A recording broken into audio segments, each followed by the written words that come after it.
Welcome to the Local Business Insider Podcast with the Small Business Owners Alliance. This is a space where we sit down with real entrepreneurs and talk about the wins, the lessons, and the honest moments that come with running a business. I'm your host, Nicole Redenbach, small business owner, insurance broker, and founder of the Small Business Owners Alliance here in the Omaha area. Whether you're local to Nebraska or just love learning from real-world business stories, you're in the right place. With us today is Kyle Netzel of Netzel Air Drone Services, LLC. Kyle combines a passion for visual storytelling as well as a love for tech to help local businesses see things from a new perspective. He helps small businesses and marketing teams for construction projects, events, real estate, and more with beautiful aerial images. Thanks for joining us today, Kyle. We're so glad to have you here on the show for Small Business Owners Alliance and the Local Business Insider Podcast. Thank you for having me. Yeah. Glad to have you. So Kyle, we're just going to kind of kick off with learning a little bit more about your business. So could you tell us maybe a quick introduction about what Netzel Air Drone Services is about and what made you decide to start your business in the first place? Well, it all kind of started in 2018. I looked up drones for the first time and I was like, oh, hey, that looks cool. I could own one of those. And then my parents were like, well, do you want to, it's over $1,000. How are you going to make that money back? Can you make money with it? And so I looked it up and realized, oh, hey, there's actually an industry with drones in it that you can actually make some pretty good money.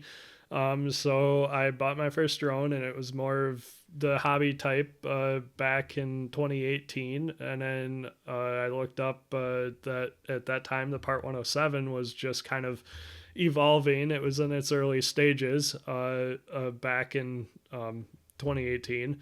I think it came out in 2016, but then I started studying for it, and then life kind of happened, got married, had a couple kids, and grew my family, and then finally in 2022 I passed the Part 107 actually on my birthday in 2022 and to be honest, I actually failed the first test. So I went back and I studied because I found out what was on the test. I studied used what I learned from other drone pilots in the YouTube community to figure out, okay, what do I need to study to pass this? Because the FAA pretty much had in furtherance of a business that, I used, that pretty much meant I could not fly without this certification. So I went and I passed it. And in March of 22, I basically made it into a business and started offering my services to real estate agents at that time. So that's great. Yeah, the rules and regulations, as you've explained in our past conversations, are really detailed. So I love that you have not only just invested the time needed to study and pass your test initially, but stay up on all of the changes since. It sounds like there's almost always something changing. So you love that you take that so seriously.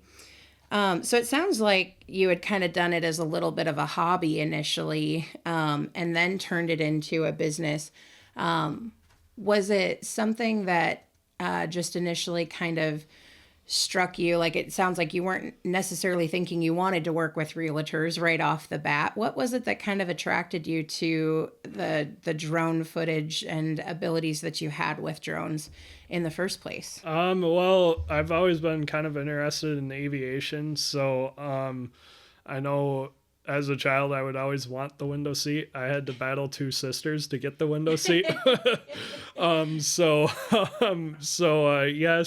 sometimes I went out, sometimes not, but I always enjoyed that wing window seat on airplanes whenever we went on family trips. And so I remember United actually had a channel back in the day where it was a channel of listening to ATC and the planes talking to one another. Ever since 01 and 9/11, that's probably gone away, but I remember United had that feature. I would always be on that channel.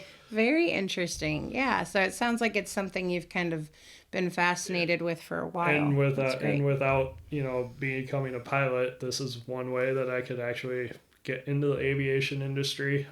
I remember looking at becoming an air traffic controller, but then realizing that's all stress and, I don't want to have all that stress. I think that's an interesting perspective is sometimes we can enjoy something, but when you look at all of the duties that come with the actual role, it can be a little bit much. Exactly.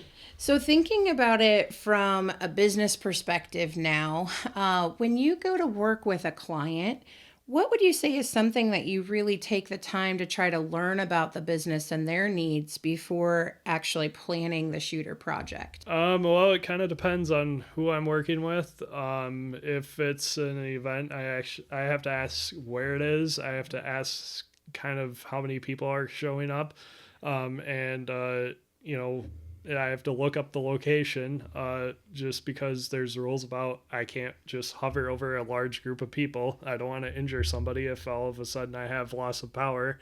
And then also too, if it's a construction, site going up, it depends if they want some way to market their project for their future projects potentially coming up.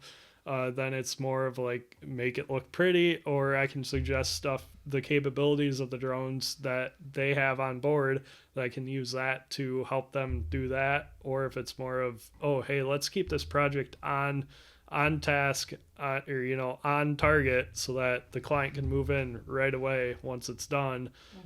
Say like a CEO can't get there every week, they can hire me. Look at the footage. You're going to get a lot more detail than just standing, 5 feet off the ground like a normal person would. And then, of course, if it's real estate, that's normally I'll make it look pretty so they can move houses like so.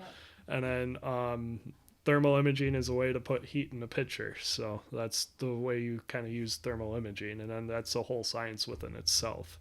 Yeah, so it sounds like it really just kind of depends on the type of client and what their needs are for the project, whether it's more a functional need or more of a marketing, making it look pretty like you said. Exactly. I can go multiple different ways with the drone, which is why I kind of have a hard time trying to focus in on just one niche of it, because I just want to try and help everybody out, but you can't do that. Yeah, I think that's something as small business owners, we all kind of tend to go through a period of growth with trying to figure that out. Yep. So I know in our past conversations, Kyle, you've kind of described yourself as being a little bit more technical in nature. And obviously there's a lot of technical information in the drone world. But what has it been like in learning how you talk about the work that you do in a way that others can connect with, even if they're not familiar with drones? Well, I do have to kind of dumb down the information, if you will, because a lot of times I'll run into people who don't realize that I cannot just fly anywhere. I can't just go right outside of Eppley and just fly my drone. Even though the first year I actually created a business, I actually did have Class C airspace clearance up to 100 feet in the middle of Carter Lake, which actually went about, give or take, 400 yards outside of the road that goes by Eppley. Yeah, pretty darn close. Pretty darn close. And I actually put in that waiver, and the FAA was going back. The FAA was going back and forth with the control tower, and they were debating about whether to give it to me or not. And I told them, well, hey, like, I just want to be able to offer the area for realtors, because at the time I was only focused on realty or the real estate market. And so I was like, and they told me, normally we don't do this, but normally you have to put in the waiver 90 days in advance. But they said, we'll give it to you. And then I never ended up getting anybody in the Carter Lake area, so I let it lapse. But, I'm not too worried about it, but I know, at least I know how to do it the next time something comes up as far as putting in a waiver to the FAA. Yeah, so it sounds like you've really had to kind of spend a lot of time doing all your homework and the research and getting the right permits or clearances and that kind of thing. So, and I think like the average person really has no idea about any of that, right? Like we can all like be really knowledgeable in our area of expertise, but if that's not, something that we've ever exactly. looked at. And so that's why I try to take on I try to sell the value of, I know all the rules, let me take care of all that, get the footage for you, and then I'll forward that on to you. It's kind of like you guys and the insurance agents. I know nothing. I know a little bit about it, but I don't know everything. Yeah, nobody can know all the things, and that's why you've got to work with a professional that takes the time to understand the industry. And yeah, that makes a lot of sense. And I think, having somebody know that they don't have to be the expert in that field. That's why they're working with a professional, and why they might choose, working with somebody like you who's spent that time researching it versus just somebody who bought a $200 drone off Amazon or whatever. Yeah. So, and thinking about it again, from how we as small business owners grow our network, obviously you're part of the Small Business Owners Alliance. We love having you in Chapter 2. What would you say that networking has done specifically to kind of help you, whether it's in the Small Business Owners Alliance or something else, to help grow your business? What's been kind of the going to these meetings, it just I get an opportunity to basically share what's going on in my industry. See all the other business owners. Sure, yeah, I get the referrals whenever they come up.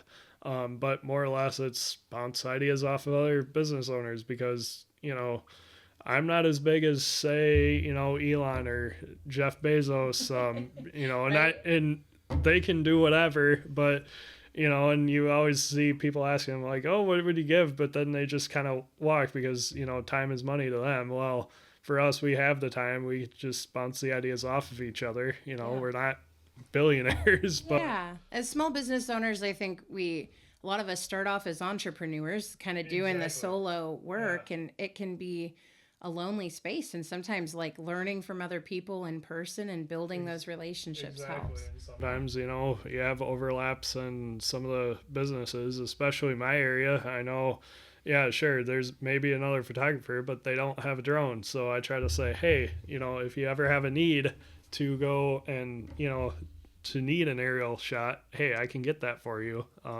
That's a great perspective too. And I think something we tried to do a lot of is how can we collaborate to not only just send you referrals, but also work together to enhance our business offerings too. Exactly. Yeah, that's great.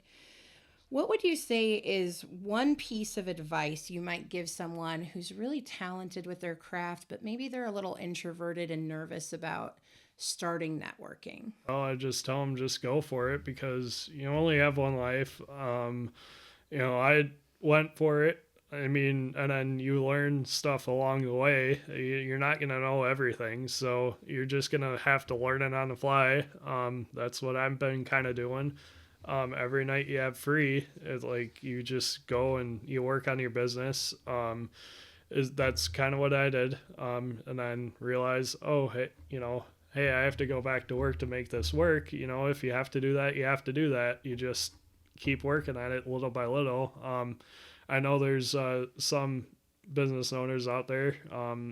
I can't remember any names, but they say be 1% better each and every day. So don't try to be the 100%, be the 1%, because a lot less work than trying to be 100% better than. Yeah, you're just kind of setting yourself up for failure if you look at it of, oh, I've got to be everything right away. It's just not possible. Yeah, that 1%'s a lot more attainable. Yeah, so that's how you basically move your business forward. Yep, kind of trial by fire sometimes.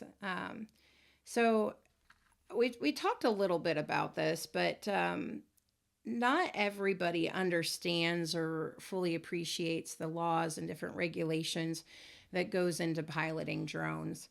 What would you say is the most important reason that somebody should work with a trained and insured pilot such as yourself? The most important reason would be because I would like to say because of the rules and everything, because I would hate to see somebody just go out and buy a drone.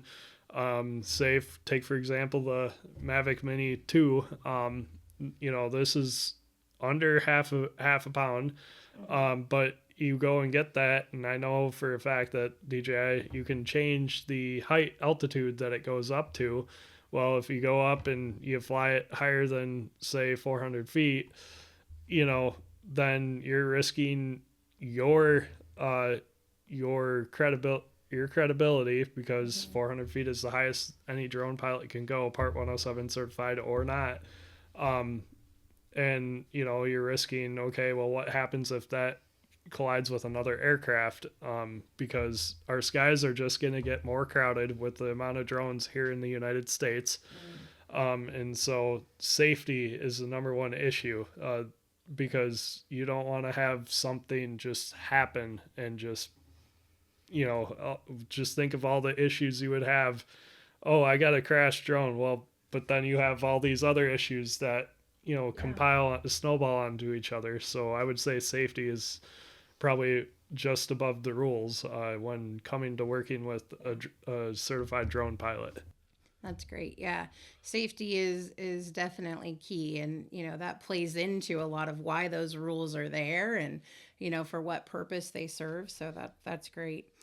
What would you say is the best way for somebody to kind of see some of your past work in your portfolio, or even reach out to try to get a quote for something they're interested in work? The best way would be to reach out to me through email. Yes, I do work a graveyard shift, so you can call my phone. That's also a cell phone, so you can text that as well. Socials, Facebook, Instagram, Twitter, now X. I'm also, and then I do put some stuff on TikTok as well. But if you want to go to the Kiewit Luminarium downtown Omaha, I do have a thermal photo that is 2 stories tall, that you guys can go see and look at that and see how well done it is. It's a 5x5 photo, and it's looking south, and it has the First National Tower and the old Mutual of Omaha building. The new one that's going up is not in it, but it looks south, and basically that's the kind of the scene that they wanted. And how I got that job was their sister museum was in California, San Francisco, and they actually looked up a thermal drone company here in Omaha in order to get that. So that's great. Yeah, you got good SEO apparently working on that. Apparently, yeah. Well, whoever put my SEO down for that, I apparently got that. That's great. Yeah, and how cool to be a published, photographer essentially in such a big, beautiful landmark here in Omaha, like the Kiewit Luminarium. Exactly, and especially great. With a good name on the museum as well. So yeah, that's wonderful. Well, we'll go ahead and we'll drop Kyle's contact information in the show notes so you have access to that. Would encourage you to give him and Netzel Air a like and follow, as well as please like, comment, and share this video too. We're part of the Small Business Owners Alliance running this here, and we would love your support to help our channel grow and learn more in the future from other small business owners locally here in Omaha. But until next time, thanks for joining us.